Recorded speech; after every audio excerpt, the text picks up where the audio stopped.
Hey guys, welcome back to another unmotorized moment of inspiration. And today's message is going to be the winter in Iowa these days has been absolutely horrible. And here's why. We're about to set a new record on the amount of snowfall that's occurred in one year. It's crazy.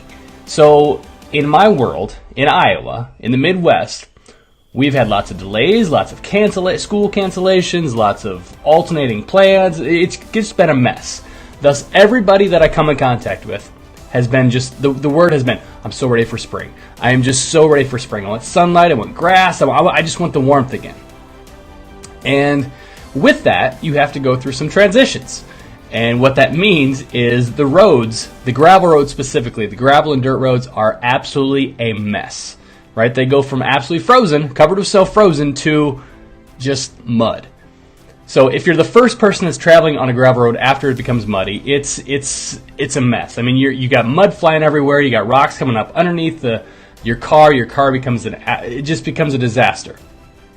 The interesting part with this, though, is if you are the second or third or fourth or fifth person down that road, you now have to follow in the ruts that everyone else has created. You have to follow in their path.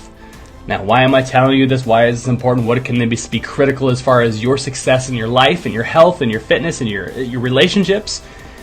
Is because a lot of times we get stuck in a rut, right? It's easy to do. It's easy to get stuck in a rut and get comfortable, and you just kind of just like, I've plateaued. I can't go any farther. I've been stuck in this fitness program for so long, and I was doing fantastic. I was building a new road,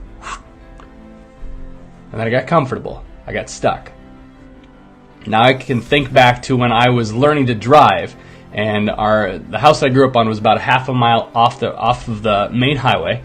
And my dad, as I was learning to drive, my dad letting me driving down this gravel road, and he said, make sure you don't let go of the steering wheel. Which, looking back, that's a little interesting, because as you're learning to drive, you don't want to let go of the steering wheel. But driving down this road, he made sure, he said, don't get stuck in the rut. The ruts will push you or pull you right in the ditch. They'll pull you out of where you're trying to get to. So you had to go, boom, and just drive. The second you let go, the car starts taking off and just taking you wherever it wanted to go. Where is this in your life?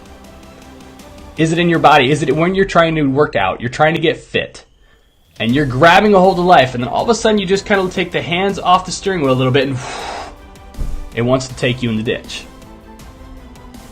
Where are you lacking control? And I'm not saying you have to be a control freak. I'm just asking you, where have you let go?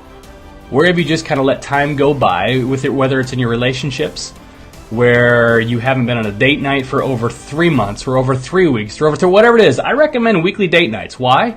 It reconnects you with the person that you love. And you can think about it and say, yeah, well, we go out for groceries, we go to Walmart, it's not a date. Date is sitting down and sharing exactly what is going on in your life. Right? Why did you marry them? What's the future? What's the vision of what you're trying to create together? Otherwise, if you don't do that, if you don't grab a hold of the wheel and set those date nights, it can pull you right in the ditch. Again, same thing can happen in fitness, where you can be totally focused, totally committed, going down. You have a set routine where you're doing a 6-week program of training for a 5K or a marathon or a half marathon, and you're solid while that's going on. The second that challenge ends, the second that marathon ends, the second you come to the end of that 5K, you let go and get pulled right back in the ditch. You have to maintain control of your vehicle. You have to maintain control of the vessel that you're trying to get to, the vision that you're trying to go to.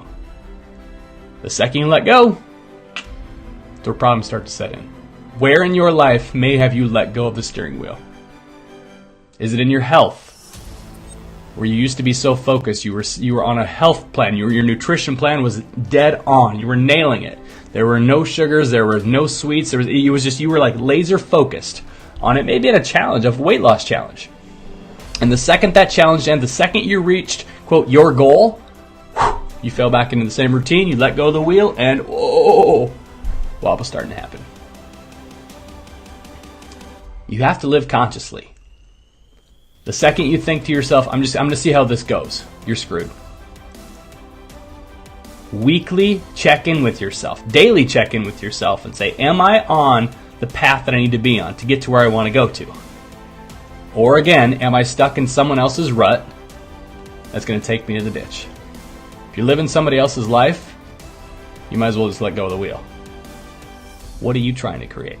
That's all I got for today. Hope you have an amazing day. Stay inspired.